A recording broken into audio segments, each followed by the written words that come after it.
Assalamualaikum. Kita tengok hasil bubu ketam sahabat. Okey. Semalam pasang.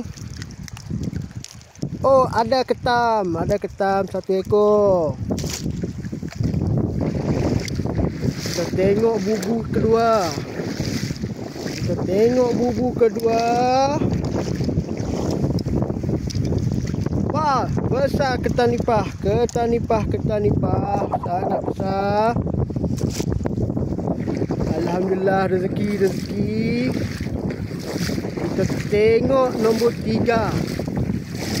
Tengok bentuk nombor 3. Kumpau. Okey, kita tengok yang nombor 4.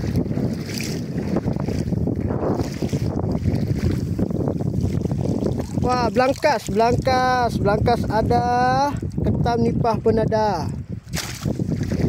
Kita tengok nombor 5.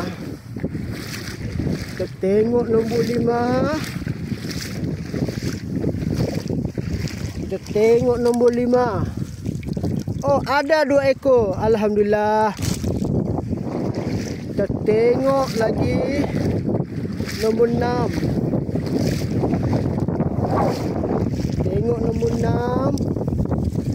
Kumpau. Okey, kita lagi ke depan. Tengok yang nombor 7. Nombor 7 pun kumpau je. 7 kumpau. Kita tengok nombor 8. Ada juga 1 ekor.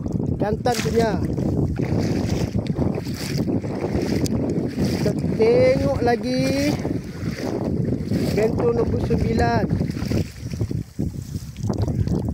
Ada 1 ekor. Alhamdulillah. Ada. Mana ada mau menyorok.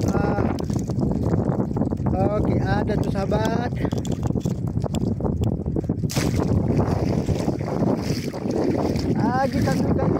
Lagi satu bentuk. Wah, ini yang saiz king punya. Alhamdulillah.